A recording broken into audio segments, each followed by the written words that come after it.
इस साल झारखंड में बारिश की कमी के कारण धान की खेती पर काफी असर पड़ा था। इसके बावजूद राज्य सरकार ने धान खरीद का लक्ष्य 60 लाख कुंटल रखा है। झारखंड सरकार ने राज्य के सभी जिलों में एमएसपी पर धान की खरीद शुरू कर दी है।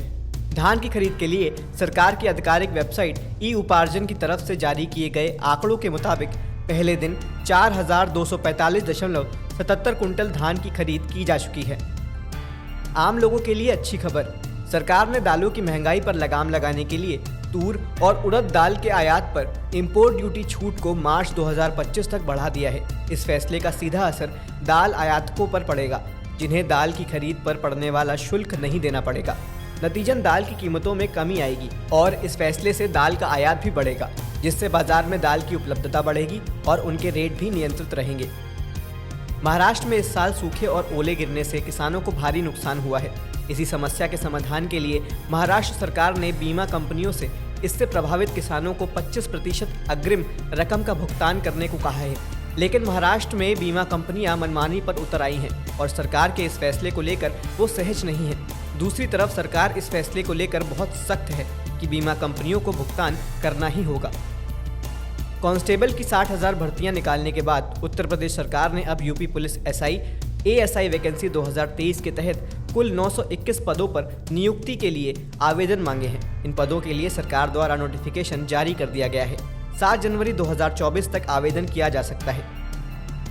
पिछले 57 साल से चल रहे सतलज यमुना लिंक विवाद को सुलझाने के लिए 28 दिसंबर को चंडीगढ़ में मीटिंग हुई। इस मीटिंग में पंजाब और हरियाणा के मुख्यमंत्री शामिल हुए थे, लेकिन कोई हल नहीं निकला। नतीजन केंद्रीय जल शक्ति मंत्री गजेंद्र सिंह शेखावत को दिल्ली खाली हाथ लौटना पड़ा। पंजाब के मुख्यमंत्री भगवंत मान और हरियाणा के मुख्यमंत्री खट्टर दोनों ही अपने राज्यों के हितों को लेकर अपने पुराने स्टैंड पर कायम रहे, जिसका निष्कर्ष मीटिंग की विफलता के रूप में सामने आया। अब सबकी नज़र जनवरी 2024 के दूसरे हफ्ते के दौरान सुप्रीम कोर्ट में होने वाली सुनवाई पर लगी हुई है। सुप्रीम कोर्ट की पिछली सुनवाई में कोर्ट ने पंजाब सरकार के ऊपर सख्त टिप्पणी की थी। मौसम विभाग ने अपने पूर्वानुमान में बताया कि अगले 5 दिनों में राष्ट्रीय राजधानी में बहुत घना कोहरा छाने की संभावना है, जबकि न्यूनतम तापमान 7 से 8 डिग्री सेल्सियस के आसपास रहने की उम्मीद है। भारत मौसम विज्ञान विभाग आईएमडी ने दिल्ली, हरियाणा और चंडीगढ़ के लिए 31 दिसंबर तक देर और सुबह के दौरान घने कोहरे की चेतावनी भी जारी की है। उड़ीसा में धान की खरीद करीब 12 दिनों से चल रही है, लेकिन राज्य के सुंदरगढ़ से ऐसी खबरें आ रही हैं कि वहां के किसान धान खरीद केंद्रों से दूरी बनाए हुए हैं। इसकी वजह वो केंद्रों पर धान खरीद की जटिल प्रक्रिया को बता रहे हैं। दरअसल सुंदरगढ़ उड़ीसा का आदिवासी बाहुल्य जिला है और ज्यादातर किसान एमएसपी पर धान को बेचने को लेकर जागरूक नहीं है।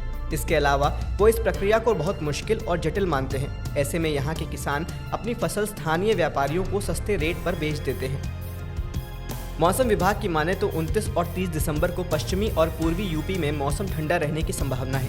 29 तारीख को कुछ जगहों पर घना से अधिक घना कोहरा पड़ने की उम्मीद है।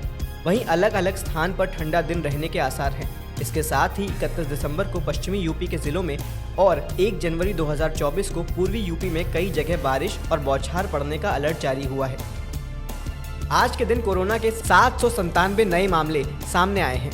देश में कोरोना फिर से सक्रिय हो गया है। अभी तक देश में कोरोना के कुल सक्रिय मामलों की संख्या 4091 पहुंच गई है, जबकि बीते 24 घंटे में इस वायरस से संक्रमित 6 लोगों की मौत भी हुई है। बीते 24 घंटों में महाराष्ट्र में कोरोना से 2 मरीजों की मौत हुई है, जबकि दिल्ली, कर्नाटक, केरल और पश्चिम बंगाल में एक मरीजों की मौत की सूचना है।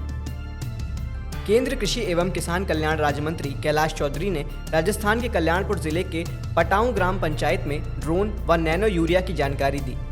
ड्रोन तकनीक के इस्तेमाल से किसानों का समय और लागत दोनों कम हो सकती है, जिससे उनको अच्छा मुनाफा और अच्छा उत्पादन मिल सकता है।